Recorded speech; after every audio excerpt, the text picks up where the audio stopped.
Alguna vez nosotros fuimos parte de la naturaleza hace muchos años, pero algunos guardamos en los genes cierta comunicación casi mágica con el medio natural.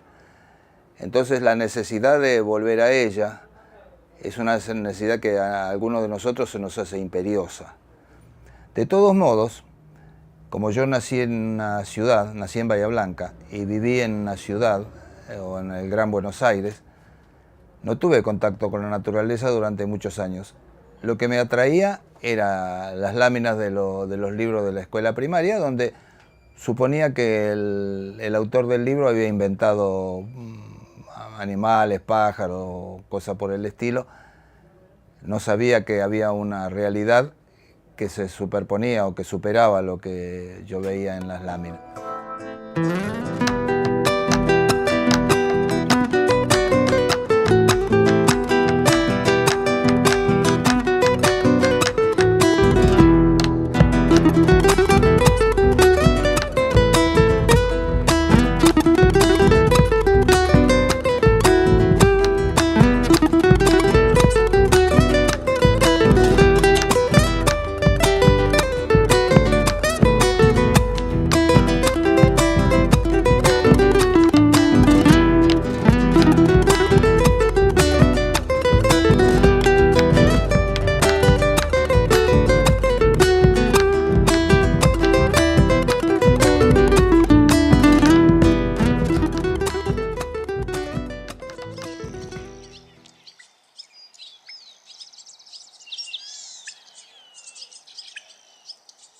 El pueblo está más interesado. El pueblo al que yo pertenezco, no, tampoco me excluyo, ¿no? Elige sus representantes entre los que le dan una posibilidad de ser más rico, o sea, de estar mejor económicamente. Eso es lo que nos prometen. Nadie dice que va a cuidar los humedales. ¿Y para qué sirve eso? ¿Qué son los humedales? Bueno, sí que lo sé, pero la mayoría de la población desconoce eso y no le interesa. ¿Para qué sirve? Este proyecto de conservación de humedales se inició en el año 2007, cuando estábamos investigando virus de influenza aviar en aves silvestres, y contactamos a los cazadores de la provincia de Santa Fe para tomar muestras de esos patos. Y en ese contexto fue que comenzamos a tomar realidad de la dimensión del tema de la cacería deportiva de aves acuáticas en Argentina, cosa que hasta ese momento desconocíamos, y nos dimos cuenta de, por un lado, el número de animales que se cazaban, y por el otro, caímos en la cuenta también de que la única munición disponible en el país era la munición de plomo.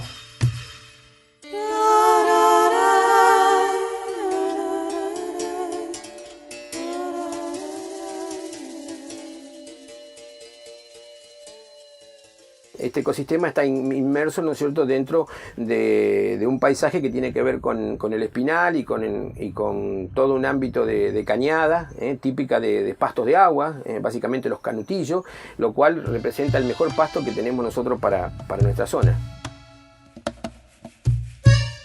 Nuestra zona está en los últimos tiempos estuvo bastante comprometida con la llegada de muchos cazadores extranjeros referido al tema de la caza de patos, básicamente en la época de la llegada de estos patos en la zona. Se juntan los patos, se juntan en mayoría y le tiran arroz, todo eso porque tiran arroz y se asientan ahí. Y ellos ponen así, cortan vara y las plantan así, tipo para esconderse, y ahí cuando los llaman, el cazador va y los llama y los mata. Acá ha pasado en establecimientos que prácticamente han dejado la ganadería de lado para incorporar la caza como parte del negocio. Y bueno, con esa caza indiscriminada vemos de que muchas especies ya no están de manera como estaban hace años atrás. Sí hay menos, pero más se reproduce de nuevo. Donde más se reproduce en los saladillos, en la rosera, el pato.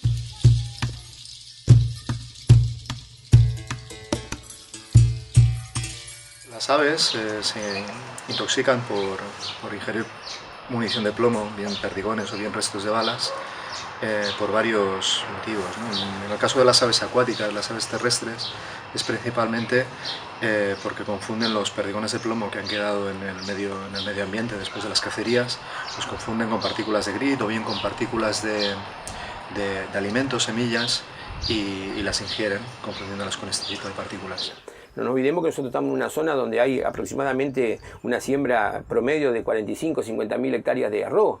Y el arroz siempre está muy hermanado con el tema del pato en esta zona. Humedales, arroz y el régimen de lluvia.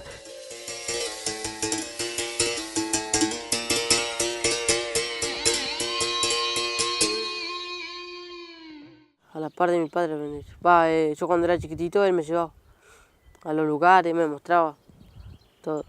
Y ahí cazábamos los dos juntos. Yo le manejaba el bote y él tiró. Y así aprendía. Más día que iba, más lugares aprendí.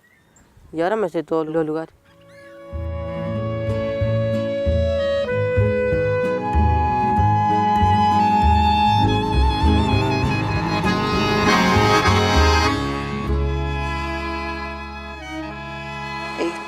Acá hay muchos papás que salen a cazar y los chicos los acompañan, pero ahí está la diferencia.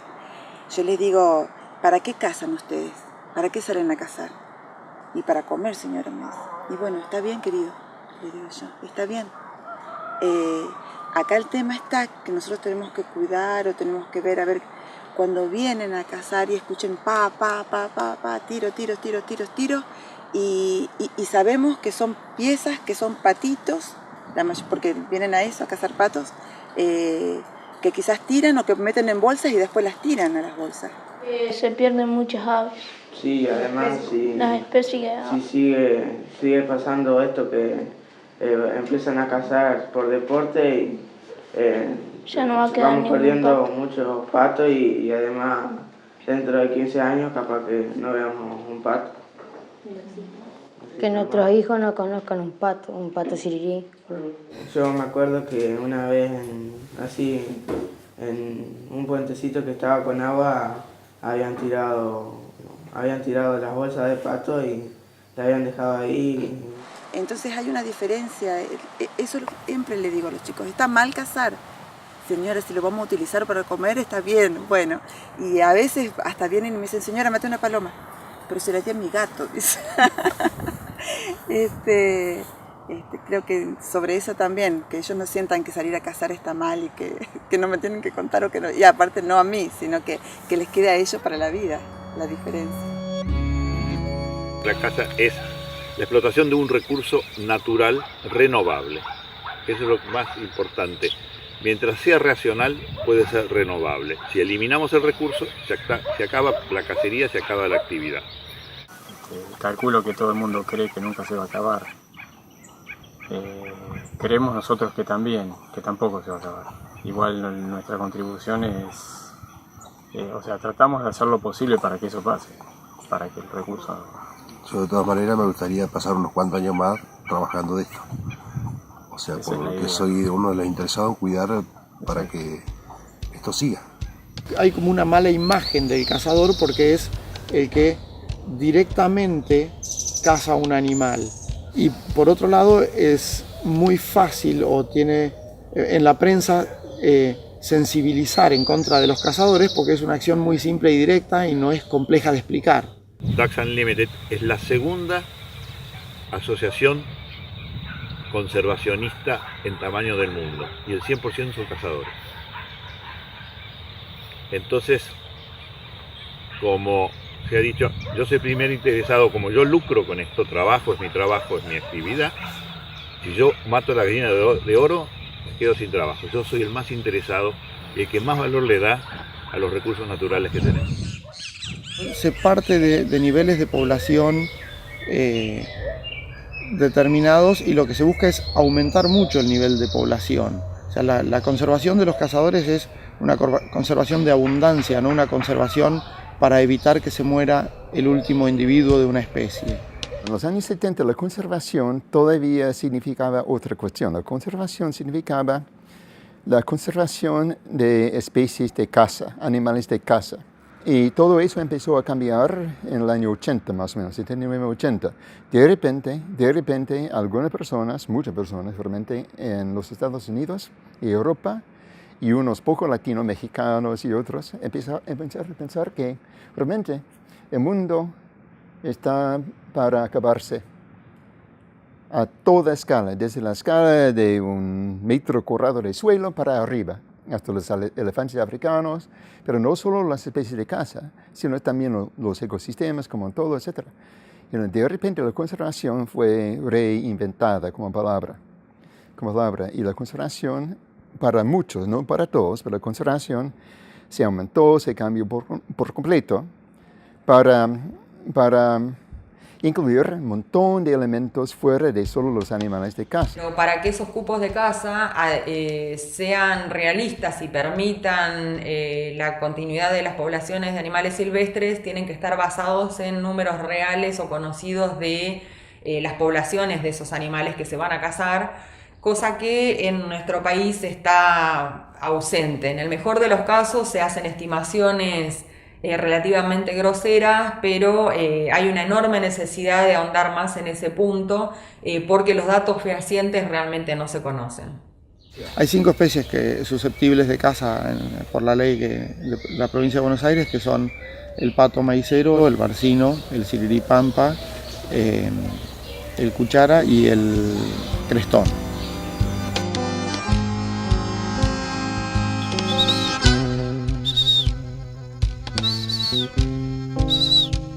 Hacemos un chiflete nosotros y lo llamamos los patos.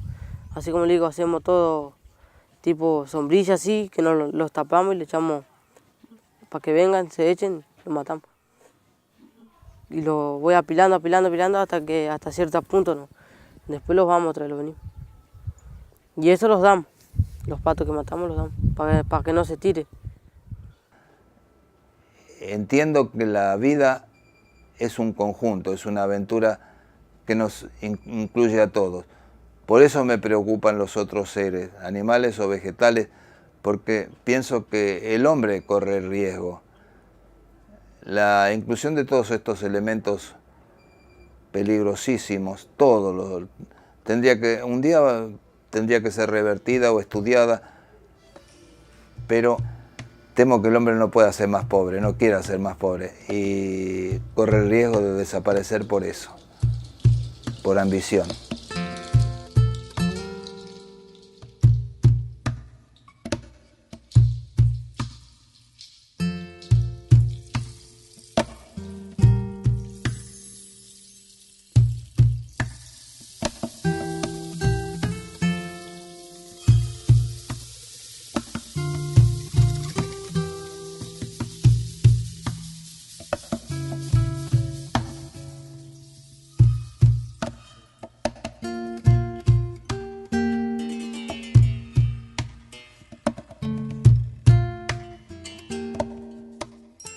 evidencia, por ejemplo, la evidencia que han recolectado allá en Santa Fe, la evidencia real, verdadera de la ciencia aplicada, la ecología aplicada, es la única cosa que podría convencer a los gobiernos provinciales, por ejemplo. Bueno, creo que la provincia de Santa Fe y este proceso en conjunto que se ha llevado adelante para sustituir el plomo en lo que es el llamado turismo cinegético ha sido una cuestión sin precedentes en lo que es la República Argentina. Va dentro de una política general de cambio en el turismo cinegético, donde se pasa de hace 8 o 10 años atrás un proceso en el cual se promovía a través de páginas de la provincia, de videos de la provincia, la caza, a una cuestión mucho más regulada, mucho más acotada, tanto en áreas como en número de especies, como en número de disparos de cazador y con la sustitución progresiva de plomo. Inicialmente tuvimos acceso a los patos que donaban los cazadores, muy gentilmente y realmente con mucho interés genuino de conocer la problemática en nuestro país, si es que existía, pero nos quedaba la historia incompleta, enfocándonos solamente en las aves cazadas. Hay indicadores muy claros del impacto en la salud de los individuos que se pueden obtener a partir de los animales vivos. Entonces, en una segunda instancia, muestreamos también patos vivos. En cuanto a exposiciones agudas, que llamamos a lo que es el porcentaje de ingestión que hay de municiones de las aves acuáticas en estos humedales es alta, registrada incluso en muchas partes del mundo con intensa actividad cinegética. Estamos hablando de que arriba del 25% de al menos 2 o 3 especies de patos están altamente expuestas a la ingestión de municiones de plomo. Nosotros no hacemos caza científica por una cuestión de los principios éticos del grupo, entonces que nos pudiesen proveer las piezas para hacer las investigaciones fue clave. El efecto que tiene el plomo sobre las aves es variado, porque como sucede con otros metales pesados, puede actuar a diversos niveles, interactuando o afectando, digamos, al equilibrio de ciertos cationes, ciertos elementos como por ejemplo el calcio, o actuando sobre la estructura de algunos enzimas o enzimas que necesitan de otros metales pesados para actuar. Nuestro objetivo fue investigar sobre los patos silvestres, si los mismos ingerían o no las municiones que se desechan por la actividad cinegética, y si había una exposición crónica, es decir, si esos plomos se estaba acumulando, como todo metal pesado sucede en los organismos vivos, se estaba acumulando en la estructura ósea de las aves. Esos fueron mis primeros 2 objetivos, y de hecho nuestros resultados preliminares hablan de que hay una exposición bastante alta, ¿no?, al plomo de las aves. Se usa siempre la frase de el canario en la mina de carbón. Eso se hacía cuando había problemas de monóxido de carbono, escapes en las minas, se llevaba un canario vivo, y si el canario se moría era que habría un problema de un escape de monóxido de carbono que nosotros no percibimos por el olfato. Entonces es como el centinela que da ese alerta. En este caso nosotros usamos a los patos como centinelas de un problema ambiental mayor. El razonamiento detrás de eso es que si los patos están expuestos, todos los demás seres que están en ese mismo ecosistema también están expuestos a ese mismo plomo.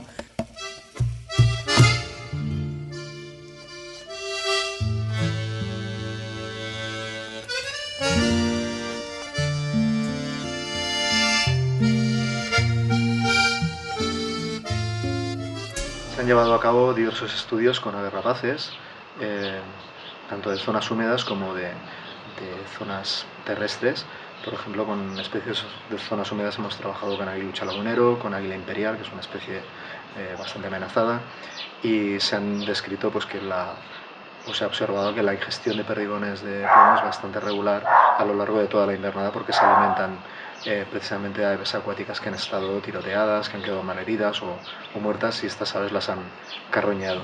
Our very close colleagues and students at the Wildlife Health Center at UC Davis, along with collaborators in multiple agencies and institutions, have been studying the problem of lead toxicity in condors and looking at where the exposure occurs in their environment. And one of the routes of exposure, of course, is the lead shot that is still used for hunting upland game in California, or was, until they did the science to show this is a big route of exposure for the California condor. It's something that's going to limit their recovery in the wild, and we have to do something about it. Hemos sido engañados muchas veces por la creencia de que un científico es un tipo que se oculta en una torre de marfil y hace una cosa que no sirve para nada, que nadie va a entender nunca. No, no se trata de eso. Se trata de que el científico está al servicio de las necesidades del hombre, no del país, sino del hombre. Lo que vamos a hacer es rotular la bolsa. Se le pone SR porque es de la arrocera San Roque. A esta le vamos a poner 5 porque hay 3 transectas separadas cada 50 metros. Esta es la primera y de cada transecta se toman 5 muestras también separadas por 50 metros. Esta es la quinta de la primera transecta. Entonces se le pone 5 y la fecha del día de hoy que es 13 de mayo del 2010.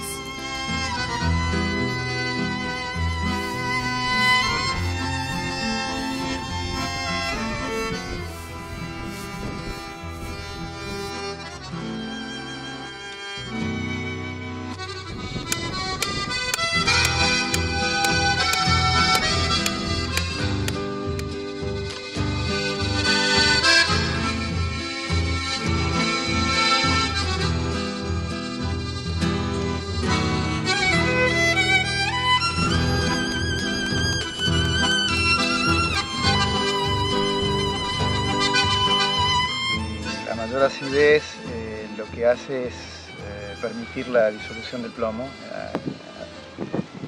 en sales. Y esas sales son las que se incorporan al suelo, pueden incorporarse al suelo, al agua o a la planta, que es lo que estamos tratando de determinar. Y es súper importante que los científicos trabajen con la gente local, con los gobiernos locales, etc. Pero si no, no habrá ningún cambio. No habrá ningún cambio. Los biólogos van a seguir publicando en su revista indexada y nada va a cambiar. Hay que trabajar juntos.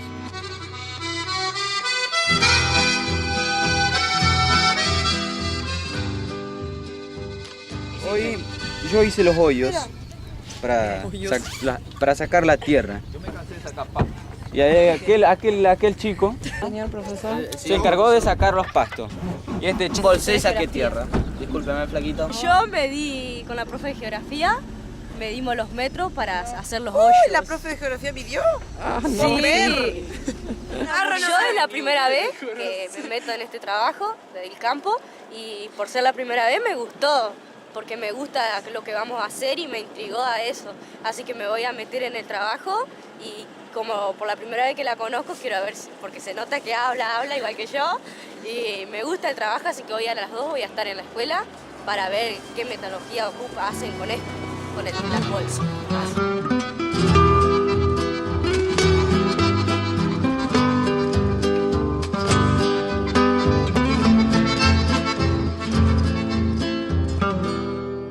Cada vez que se dispara un perdigón, son muy pocos los perdigones que realmente impactan contra el animal, contra la presa. Quizás 8 perdigones de los más de 300 que puede tener un cartucho. Son 32, 34 gramos, depende del tipo de cartucho. Es una cantidad de plomo que poco a poco va entrando en el medio ambiente, se va quedando en forma de perdigón en el suelo, en el sedimento de muchas zonas húmedas, en arrozales, por ejemplo, y las densidades que se pueden alcanzar a lo largo de los años pueden ser muy altas, ¿no? Todo este problema, digamos, asociado a la contaminación de plomo, dio lugar a que se pensara en los pobladores locales como potenciales consumidores de esta carne de caza, y de esta manera es que llegamos a la vinculación actual con los grupos de investigación de salud pública. Y de haber visitado la zona varias veces, sabemos que el pato se consume prácticamente 2 o 3 veces por día durante los meses de caza. Entonces, bueno, lo que es qué carne se consume, de dónde lo obtiene, si la caza por sí mismo, si es un pato que está criando en el fondo de su casa, ya es una cosa diferente, o si lo recibe de los cazadores mismos, y además, por supuesto, lo que es la frecuencia de consumo, ¿no? Pato, cartucho, todo lo que no queda nada, juntamos todo y los patos se limpian y después se reparten a gente en el pueblo que encarga y siempre, o sea, siempre tiene una salida. Como yo voy a contar, se da mucho a comedores en los colegios. Entonces lo que no tiene salida a través nuestro sale directamente a comedores que están siempre agradecidos, ¿no?, de recibir carne gratis. Y al mismo tiempo a nosotros, yo creo que al menos personalmente nos libera mucho es un cargo de conciencia que por ahí no tiene por lo que hace. Y ellos te traen y te dan nomás, y nosotros lo hacemos a veces guiso, algo, una comida. Y cuando vos comés lo que sea, las patitas, la pechuga, algo de eso, están las municiones. La propia munición que queda dentro de la carne, simplemente la trayectoria de la munición, el perdigón o la bala, van a dejar pequeños fragmentos, pequeñas trazas de plomo a lo largo de la carne, la van a contaminar también.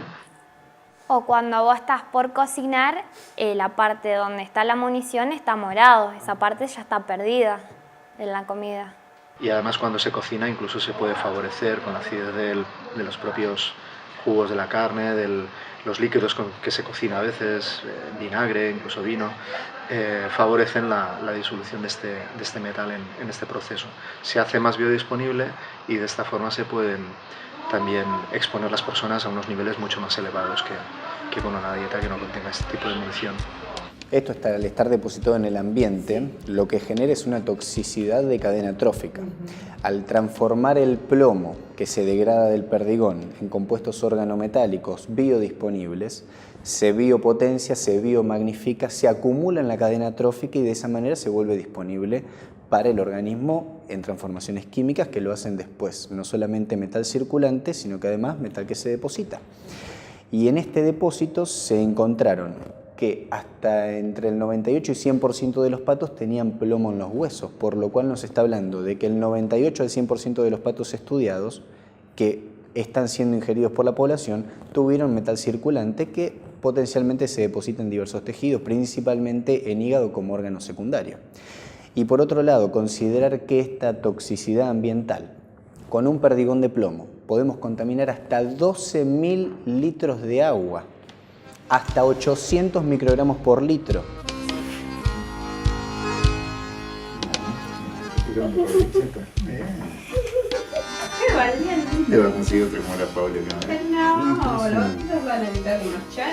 Otra cosa muy importante que tenemos que saber es que si bien los perdigones duran 300 años en el ambiente, tenemos que saber que cortando con el depósito estamos llegando no a una reparación ambiental, pero sí a una mitigación del daño. Y por supuesto estamos disminuyendo el potencial riesgo de seguir incrementando, que fueron hallados hasta 1.400.000 perdigones por hectárea en las zonas estudiadas, y son datos más que suficientes para tomarlo en consideración. Pero por supuesto que como nosotros estamos desde el ámbito de la salud, nos toca evaluar a la gente y hacernos cargo del ámbito en el cual nos estamos desempeñando. Que el plomo entre en la vida de un grupo de especies, los patos, y que a través de ellos llegue al hombre, porque a nosotros se nos acusa muchas veces a los conservacionistas de preocuparnos por los animales más que por nuestra especie. Y en realidad yo estoy muy preocupado por la especie humana. Creo que es lo fundamental, porque los seres que más quiero en la vida son seres humanos.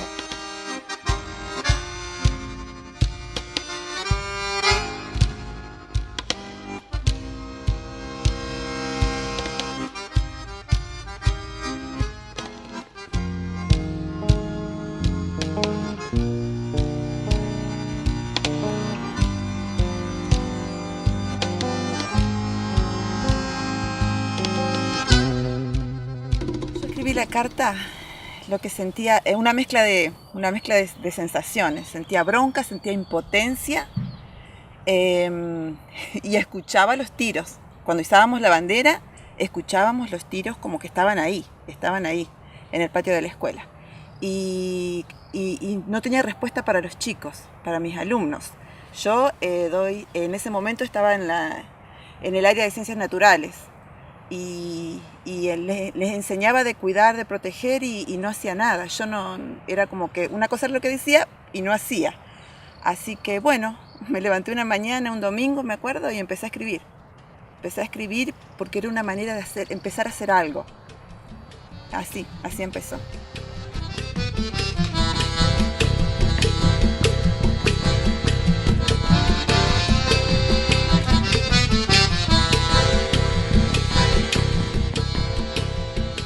Comencé a relacionarme con el proyecto atendiendo a la necesidad, tanto por mi vocación como por la necesidad que se veía en el proyecto, de que nuestros hallazgos científicos fuesen aplicados a la comunidad afectada y a los gobiernos que tomaban las decisiones para tratar de aportar herramientas para solucionar un problema.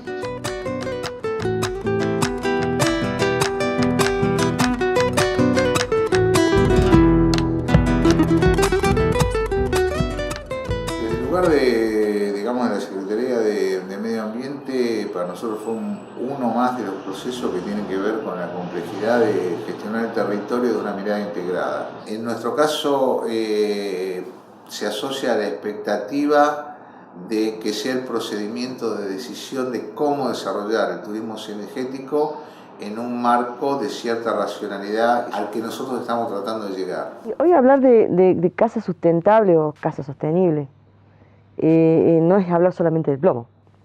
Si el plomo es una parte muy importante porque estamos hablando de salud del ecosistema y de la especie, sino también hay que mirar el tema de poblacional, el manejo en cuanto a los cupos, el manejo en cuanto a las áreas factibles de cazar, el manejo en cuanto a aquellas, o identificar aquellas áreas donde se reproducen las aves y que es mejor preservar para que el recurso siga existiendo. La divulgación de lo que hacemos los científicos y de lo que se hace en las universidades está cada vez siendo más y más importante en nuestra vida.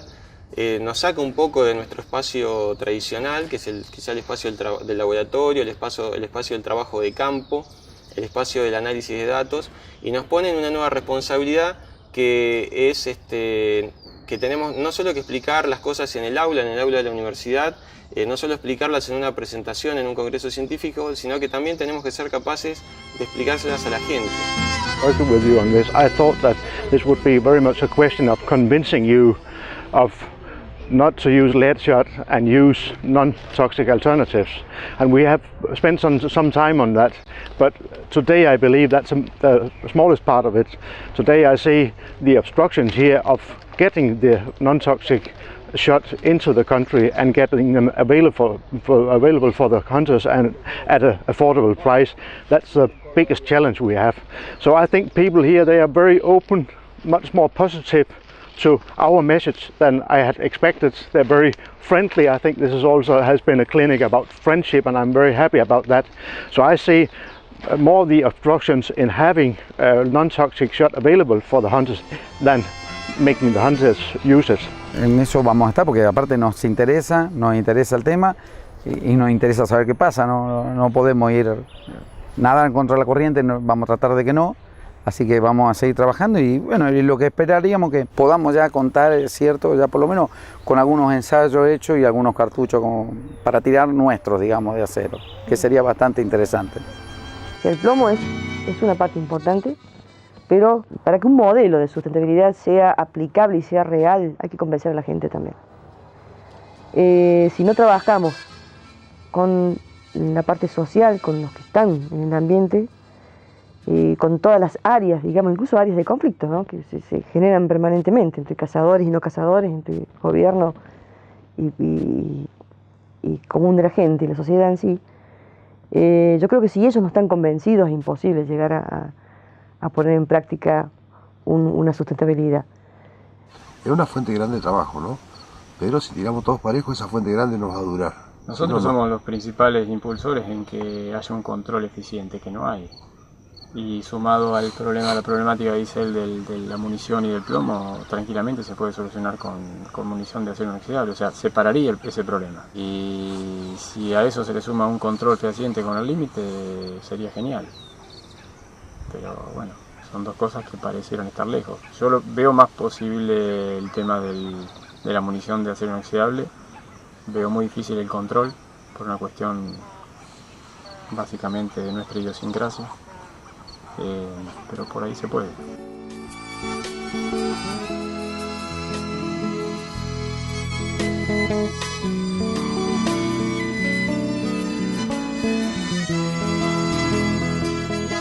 Lo que me empezó a marcar que iba distinto a lo que yo esperaba, que era desde las autoridades, fue cuando vino Andrea Caselli, la veterinaria esta que llegó, que me dijo: yo soy una veterinaria, vos no me conocés, pero estoy haciendo un estudio acá cerca de plomo, no sé. Bueno, llegó a la escuela, estuvo reunida con unos alumnos, la esperamos, porque vino un viernes, los chicos ya no estaban en el horario que ella venía, pero se quedaron a esperarla.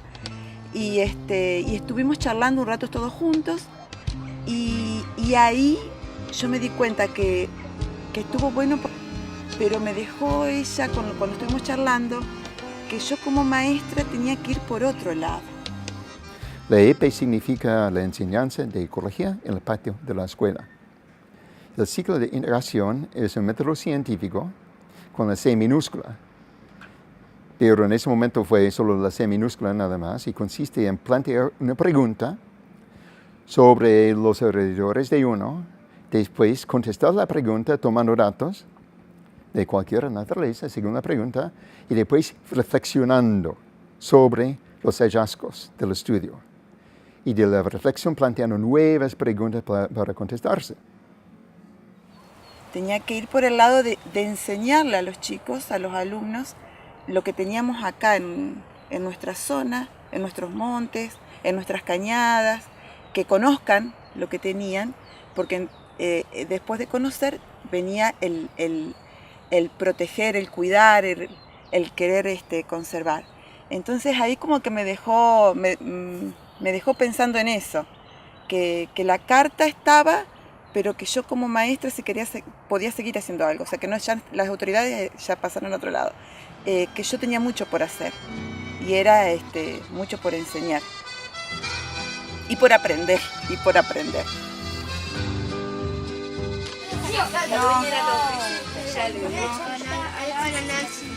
Bueno, ¿te las paga, te las debe, qué es?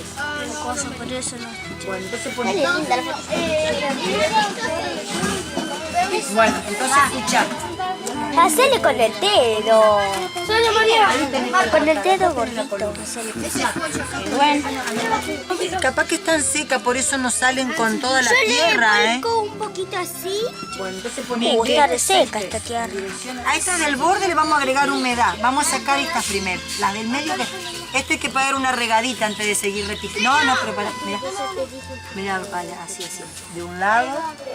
Tenemos que decirle a la gente, creo que es importante que los jóvenes, que se vea que los jóvenes tienen responsabilidad también, y que eso haga que los mayores tomen también la responsabilidad de decir: no, nuestro ambiente es nuestro, tenemos que conservarlo. Sí, eso es lo que pienso.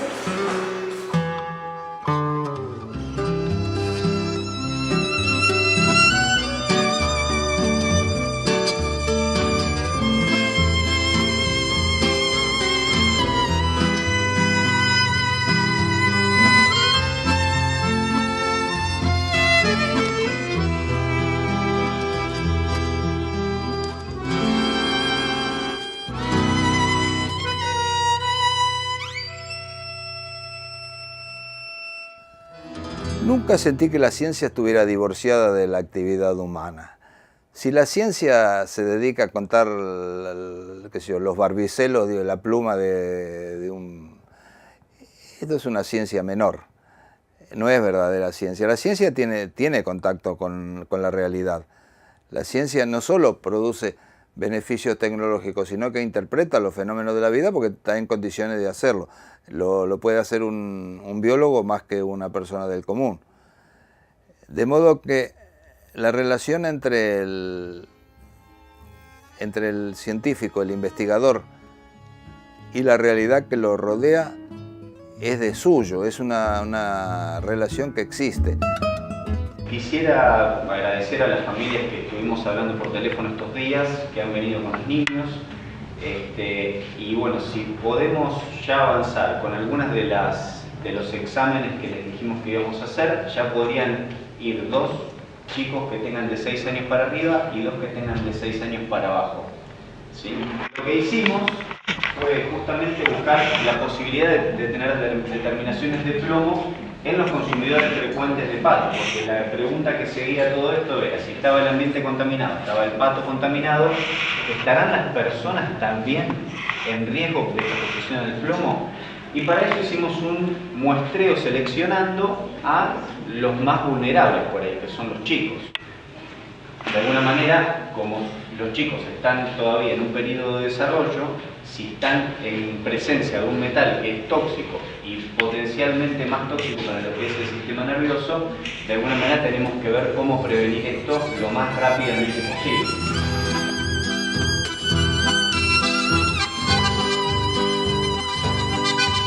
Well, you might wonder why you're sitting here talking to me. I'm a wildlife veterinarian. That's, you know, what do I have to do with this? Well, in this one, it kind of makes a little more sense because obviously we care about the birds. But really, my job now is much more in public health. I work almost exclusively on diseases that are a problem for people, but they're also a problem for animals, wildlife. And when I started working, originally it was only about conservation of endangered species, but I quickly learned that how can we care about endangered species or even just the environment without thinking about our role and our own health and our family's health? If people aren't being cared for, we can't afford to care for the environment and animals. Nosotros le preguntábamos a la gente de dónde sacaba el pato. Y la realidad es que la mitad lo cazaba por su cuenta. Entonces no podemos atribuir culpas acá. Es tan importante la caza de subsistencia como la caza deportiva, que era de la que la otra mitad de la población recibía la carne para el consumo. So for us, we think about One Health now, and we think about how interrelated our health is with the health of the environment and the animals that use the same environment, the same resources that we do. The other important piece of One Health that is good for a project like this is being able to bring together all of the brilliant minds and all of the stakeholders that you need to solve a problem. Para eso he trabajado toda mi vida, para eso trabajan ustedes también, para que el pueblo en general, pueda entender estos fenómenos que son complejos. La ciencia tiene una responsabilidad fundamental en eso, pero también la tenemos todos los que tenemos conciencia conservacionista. Bueno, yo vivo escribiendo, sigo haciendo, sigo trabajando, sigo publicando, sigo dando charlas cada vez menos porque hay muchísima gente capacitada para hacerlo hoy, antes no. Y eso es nuestra responsabilidad, la responsabilidad de lo que tenemos conciencia, de despertar la conciencia de los otros. Algo se ha hecho, quizá pueda hacerse más. Bueno, en este lugar que para ustedes, por lo que ustedes están viendo, hay poquitas aves, hay por lo menos 10 especies de acuáticas, ahora en este momento. El tema es que, bueno, como todas las aves, a veces es difícil verlas, y la ayuda de un binocular es imprescindible, ¿no?, para poder hacer un conteo. Si no, bueno, vemos que hay algunos flotando allá, pero yo a simple vista sé que son patos y que allá hay una gallareta, pero mirándolos es como que empiezan a aparecer la identificación de las especies. Y escuchando también. Ahí estamos escuchando una gallineta que está fuera del agua y que hoy decían que estaba caminando por ahí. Y es más palustre, está entre las totoras.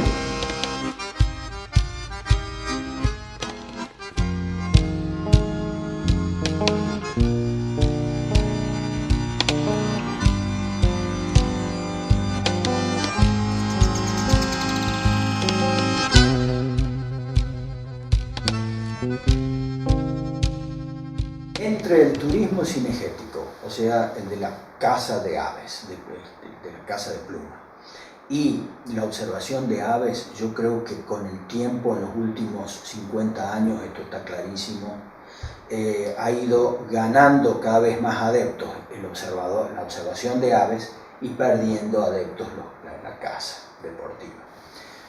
Estuve en España viendo el tema de la caza de perdices y sin duda es algo que funciona muy bien, que ayuda a los locales a mantener una economía regional, pero ellos a su vez y a la misma vez están atrayendo observadores de aves y entonces están cuidando tanto que la caza se haga de una manera racional, bien organizada, y que no se perjudique al resto de la diversidad de especies de aves que hay en el sitio, en cada finca. Bueno, para la criolla es una cosa muy importante, creo que todos estamos de acuerdo, y para toda la zona de influencia que nos rodea, porque es uno de los primeros SEA que se inaugura en la zona, y aparte lo educativo, el cuidado, un montón de cosas que va a llevar a buen puerto, vamos a decir, este sistema. Como ser, yo he nacido en el campo y sigo en el campo, y para mí la naturaleza es toda mi vida, la naturaleza, y he aprendido mucho de lo que me va brindando la naturaleza. Y bueno, y esto quiero dejárselo a mis hijos y a mis nietos, que cómo hay que cuidar para seguir teniendo esta escuela que es la naturaleza.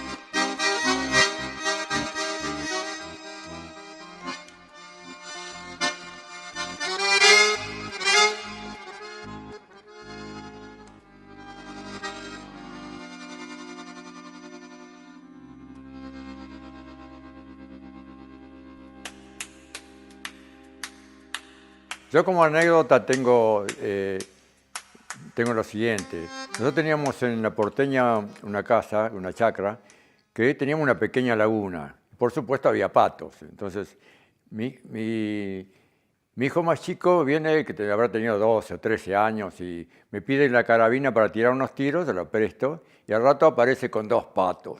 Había cazado 2 patos, todo un héroe. Bueno, nos fuimos para casa.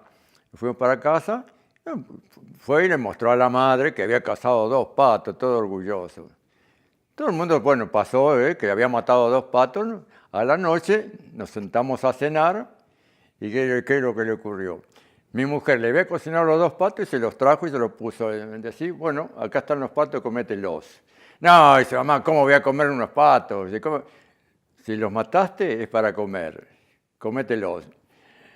No comió pato, pero no comió nada.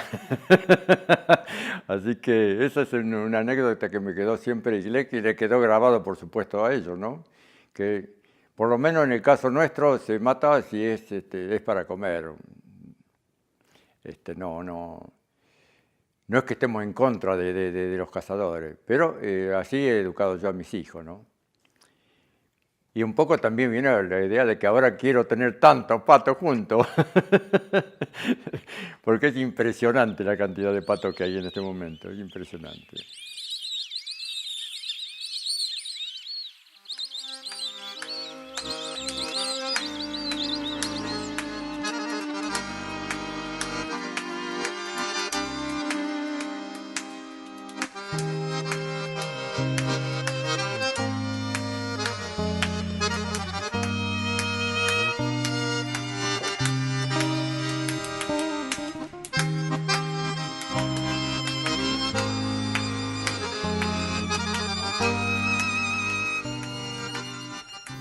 El estar trabajando en conjunto, digamos, seguro que sí, que te asegura ese despertar en los chicos. Cuando muchas veces en esto de cuidar la naturaleza, muchas veces uno se siente solo y se siente como que no podés con todo. Pero cuando el nene ve que es la escuela y que son personas que vienen, por ejemplo, que vienen de una universidad, que vienen de una facultad, que vienen de Tandil. Y es también el presidente de comuna que dispone en un horario responsablemente el tractor con sus acoplados para trasladarnos. Y es un representante del gobierno que viene a acompañarnos desde turismo. Y es alguien de Aves Argentinas que viene y nos acompaña también. O sea, el nene eso no se lo pierde. O sea, nosotros pensamos, son nenes, no hay que subestimarlos. Juntando fuerzas de distintos ámbitos, uno puede mejorar, y a lo que más apuntamos es, por lo menos nosotros de nuestro lado, es concientizar, sensibilizar. Es un desafío buscar el rol de la comunidad y de los locales para este tema de la observación de aves, pero es un desafío que puede dar enorme satisfacción. En realidad lo he visto por televisión y sí es interesante. Es más, yo creo que si tuviéramos la oportunidad de poder vivir de eso y cambiar de matar a poder ser, si viniera gente a mirar, sería muy genial. Fantástico. Sí. Sería ideal, porque aparte trabajaríamos todo mucho más tranquilo, con la conciencia tranquila y más seguro. No hay que andar con municiones, con armas, y por otro lado sería prácticamente todo el año, porque en este momento podríamos estar metidos entre los juncos escondidos mirando patos, crías de patos que en invierno no las ves, o otro tipo de aves. O sea, si se pudiera vivir del avistaje de aves sería genial, por aparte ves no solamente patos, ves de todo. Pero es lo que pensamos nosotros, hay que ver, o sea, dependemos de clientes también. Ojalá se pudiera, ojalá hubiera una salida laboral en donde uno pueda decir, bueno, no, listo, dejo de matar y empiezo a mostrar. Sería genial. Yo creo, y la provincia de Salta en este sentido ha iniciado un camino bastante creativo y pionero, hay que formar guías locales. Esos guías locales no tienen por qué ser expertos de un día para el otro, pero es gente que puede empezar a recibir grupos y se va formando justamente a medida que trabaja y que se contacta con los guías que vienen del exterior, etc. Sí, es como un proyecto familiar que comenzamos, qué sé yo, como alquilando la casa, en proyecto así familiar para el fin de semana, y de a poquito mis hijos van viendo ese tema del proyecto de las aves. Es un proyecto por ahí un poquito a futuro, de a poquito lo vamos viendo, porque no sabemos en realidad bien si va a ser posible fomentarlo en el sentido de turismo, como ellos lo están manejando. Es lindo que se concienticen y entonces eso va a traer buenos resultados. Creo que ya la casa va a ir quedando de lado, diría yo, la casa por negocio. O sea que ahí ya tenemos una conexión directa, una fuente de trabajo y una fuente en definitiva de información y de traspaso de conocimientos para los guías locales. Y bueno, todo esto en definitiva es muy formativo para la gente del lugar también y por supuesto muy apreciado por los visitantes, que encuentran en la gente que vive en el sitio un compromiso con las aves de la naturaleza y del lugar donde viven.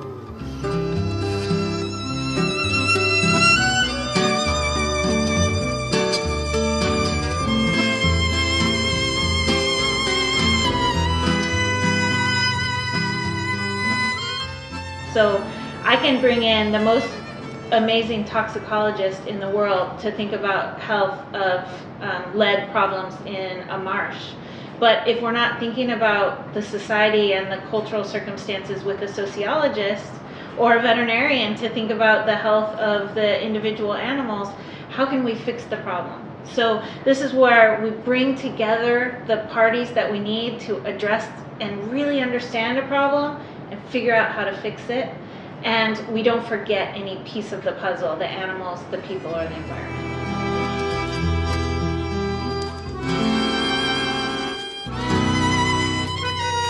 Participar en el proyecto Custodios del Territorio para nuestra escuela, para esta escuela de La Brava, en el lugar en el que estamos ubicados, Digo en el lugar porque tenemos, nuestra escuela está ubicada, rodeada de humedales, de distintas clases de humedales.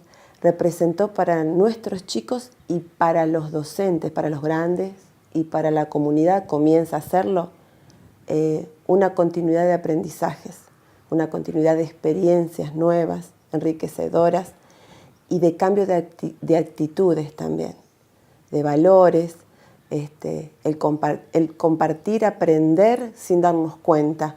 Eso es participar del proyecto de Custodios de Territorio. Es compartir, ir aprendiendo sin darnos cuenta. Y como dicen los chicos, hacerlo con alegría y disfrutando. Para mí tiene un valor enorme participar de esto, poder salir un poco del colegio, interactuar con lo que tenemos alrededor y dejar de ver la naturaleza como cada parte de una planta o de un animal y empezar a conocer lo que tenemos, que es enorme, es re valioso. Y bueno, más que nada eso. Y empezar también a actuar como ciudadanos y a ser conscientes de lo que tenemos, más allá de ser un chico de un colegio. Un cisne de cuello negro y 2 coscorobas. Un cisne de cuello negro más, 2 coscorobas más. Y un cuervillo más. Los chicos cuando llegan a sus casas, es notable porque vienen los papás acá, nos comentan y comentan en la casa con entusiasmo lo que están haciendo. Y yo digo, la comunidad empezó a dar muestras, porque se saben que los cambios de actitudes te llevan un tiempo, no es del hoy para mañana, pero hay papás que se van acercando y que, aparte de comentarte el entusiasmo de los chicos, te preguntan otras cosas con respecto al cuidado de la naturaleza. Y respecto a mis hijos, a mí me pasa que bueno, yo de a poco va creciendo, al menos el varón, y lo ven como algo natural, nos acompaña mucho. Santino tiene 7 años, el mío tiene 8, y son de venir bastante con nosotros y lo viven como algo natural. Posiblemente yo tengo una nena de 11 y quizá en algún punto me haga algún cuestionamiento. Hoy todavía no me lo hace. Pero hasta ahora veo que lo ven como algo natural, no sé qué pasará a futuro, puede llegar a ser un problema, pero bueno, no sé. You know, when kids get knowledge and get inspired, not only will they influence their peers and their own families, but they'll carry that ethic and that vision through their whole life. And as they continue to learn and gain experience and become adults, when they have that core ethic and value from a very young age, it'll affect all kinds of decision making in their futures, and they'll raise children that care about that resource. And so I think getting children to understand and appreciate and want to be involved and to have something that they can do that makes them feel like they're making a difference is absolutely critical. Por eso estamos haciendo una herramienta, una aplicación informática que se llama PatoGIS, con la cual salimos al campo con los chicos y todos pueden usar su notebook o si tienen sus teléfonos, y los docentes pueden aprender que la herramienta de síntesis, en este caso, es la tecnología, y la herramienta de proceso es el contacto con la fauna que hay que describir.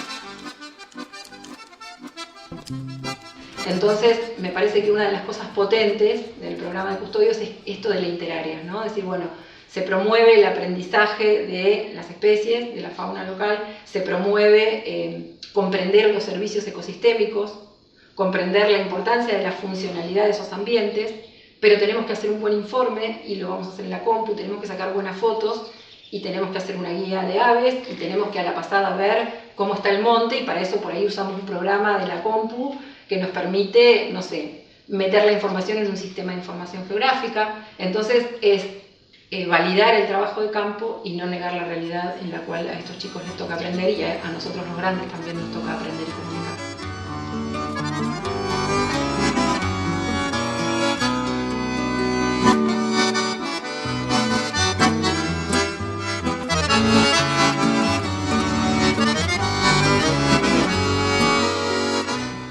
Nosotros estamos con aves acuáticas, pero también hubo mamás que se acercaron y me dieron el dato de que, por ejemplo, en un campo había un señor que ponía jaulas para cazar pajaritos. Y no es directamente aves de acuáticas. Y ellos van sabiendo esto, que el custodio es el cuidado de nuestro lugar, de nuestro entorno. Entonces creo que los papás también van agarrando esa onda, ¿no? Esa mirada que queremos que en realidad prenda, no solamente en los chicos, sino también que se contagie para afuera. Bueno, llegó el momento, nos organizamos, llegó la primera salida y yo me acuerdo que le digo a Daniel, no me dejes sola porque yo no sé nada. Y él me dijo, no, tranquilate, vamos a ir de a poco. Y sí, en la primera salida ya es como que los mismos chicos te van ayudando y vas aprendiendo. Porque hay chicos que tienen mucho conocimiento de especies, de características. Entonces, bueno, y de a poco me fue interesando y realmente me gusta, lo logré disfrutar. Está bárbaro porque la única forma que vamos a cuidar lo nuestro es aprendiendo de lo nuestro.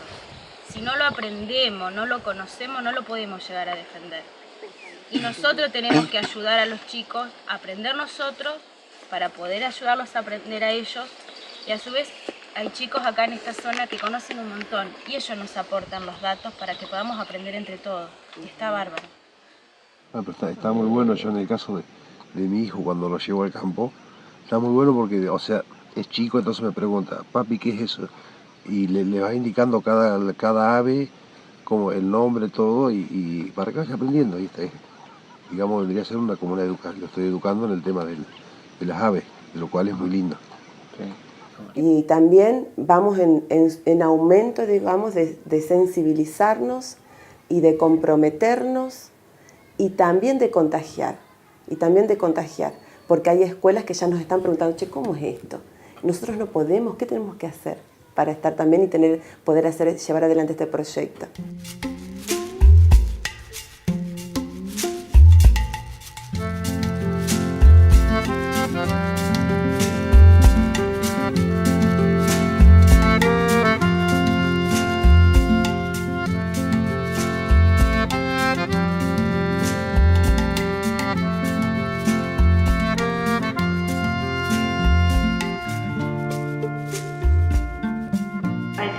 It's very exciting the approach that you're taking here in Argentina, and it's where maybe we've seen a lot of similarities with a lot of controversy and things with the lead bans, but here I think your approach is more exciting than we saw maybe in our home, and that is really getting the community, including the children, but the community, the private landowners, together with all of the different stakeholders to say we can make a difference here for the future of all of us. That's the only way these things really become sustainable, because as we started our discussion, people do not want to be told what to do. I don't want to be told what to do. I want to do it because it's the right thing.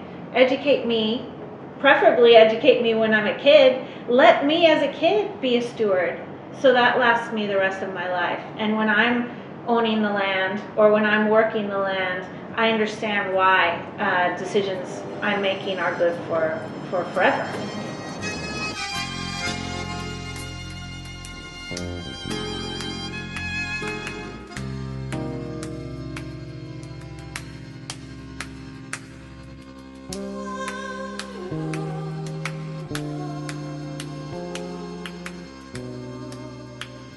Al principio yo no sabía, no distinguía, todos son pájaros, no tenían significado.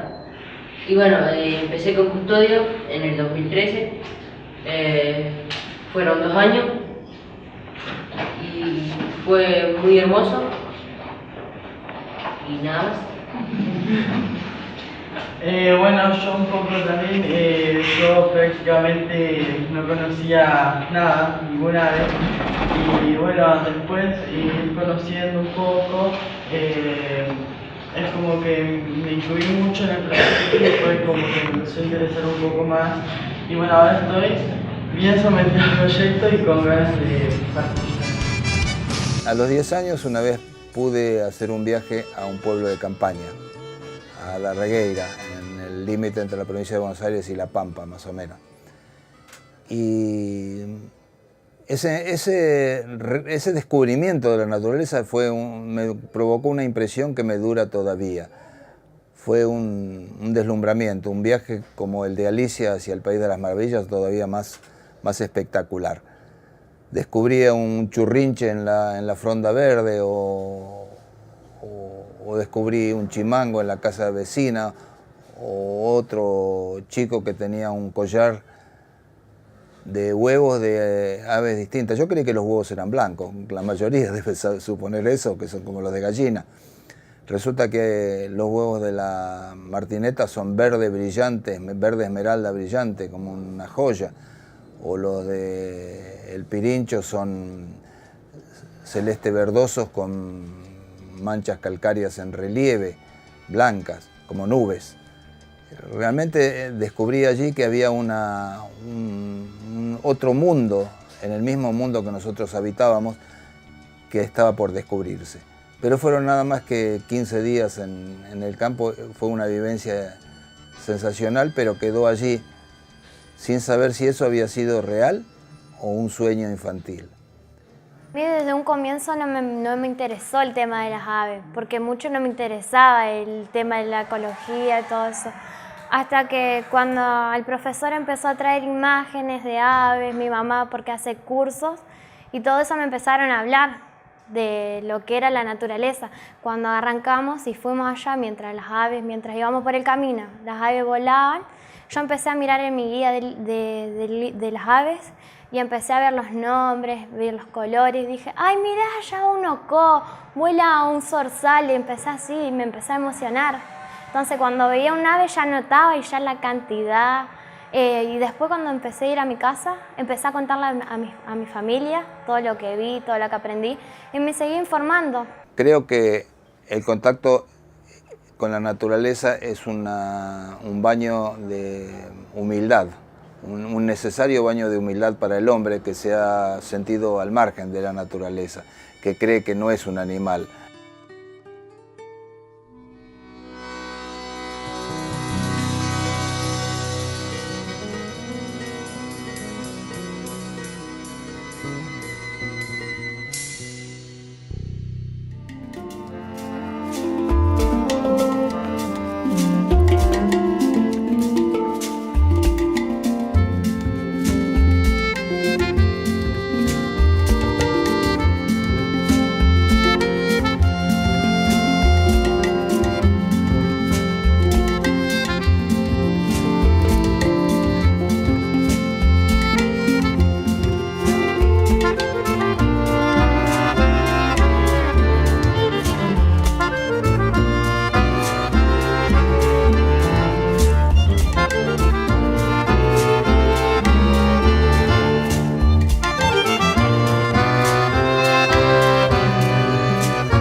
ese poema o ese ensayo de Borges que él hablaba de un montón de cosas que el mundo consideraba importantes, pero para él los que realmente sostenían el mundo y eran las personas importantes eran justamente esas personas que nadie conoce y nadie ve, y que son casi anónimas y que hacen un trabajo escondido de todos, diminutos, nadie les aplaude, no aparecen en ninguna revista, no aparecen en la tele, no aparecen en los programas de la tarde, y son personas que todo ese trabajo lo hacen dedicado para el bienestar de toda la comunidad, olvidándose absolutamente de ellos. Y esa es la sensación que yo tengo con todo el equipo de trabajo que ha llevado adelante este documental, porque el documental no está hablando de cuidar el medio ambiente, es mucho más que eso. No es una ecología naif y New Age, sino de cuidar el lugar para que se vea limpio y todo eso. Tiene que ver con la degradación de la comunidad. El mundo se cae a pedazos, se degrada. ¿Cómo nosotros no vamos a poder detener eso? Pero medianamente tenemos que empezar a conocer la realidad de donde estamos parados y de qué manera nosotros podemos intervenir en ese pequeño mundo al cual pertenecemos, en esa pequeña comunidad. Y a veces en lo que sucede en una laguna, lo que sucede con los patos, o lo que sucede en un pequeño ambiente, se ve reflejado en aspectos comunitarios, morales, éticos, culturales, históricos, de valores de nuestra propia comunidad. Todo se ve reflejado en ese descuido. Descuidar esos espacios es descuidar nuestra propia comunidad, descuidar a nuestros hijos, descuidarnos a nosotros mismos. Estar atento a todo eso es estar un poco atentos a nosotros, a cuidar lo que queda sano de nosotros o de cada uno de nosotros. Entonces hay mucho más que leer sobre todo eso que está pasando y que por suerte plantea, y tenemos ahí ese documento por lo menos para informarnos y tenerlo como un punto de partida para reflexionar colectivamente. Y agradezco que nos inviten no a entretenerlos con la música, sino a que la música sea una herramienta más para ver todos los aspectos altruistas de nuestra comunidad. Como decía Atahualpa, que sea una antorcha para ver la belleza en el camino. A pesar de todo lo que nos rodea, la música o cualquier expresión estética y artística es una herramienta para resignificar todos los acontecimientos de nuestra vida. Entonces, ojalá que nosotros podamos, por lo menos es mi anhelo del corazón cada vez que toco música, es de que sea algo que se acerque a esa idea tan simple, tan bella, pero tan contundente.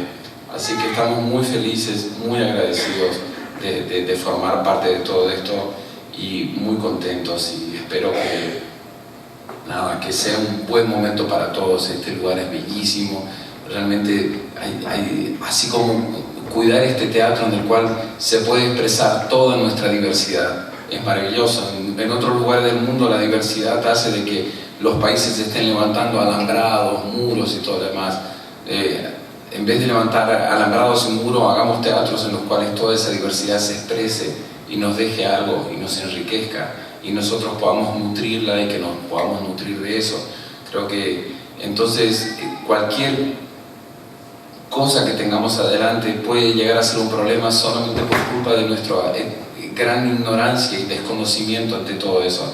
Entonces celebro la posibilidad de que existan esas herramientas con las cuales nuestra ignorancia sea menor y que nosotros podamos aprender, y después de aprender, pero de qué pequeña manera podemos actuar y encajar en esa construcción colectiva a la cual nos están invitando en este proyecto y a la cual toda esta comunidad nos ha invitado a nosotros a formar parte. Así que muchísimas gracias, son todos muy generosos, muy amables, muy considerados, pero realmente la gente que yo más valoro es estas personas anónimas que no están arriba del escenario, sino las que hacen este trabajo y que van a seguir haciendo este trabajo después de esta celebración y después de este documental.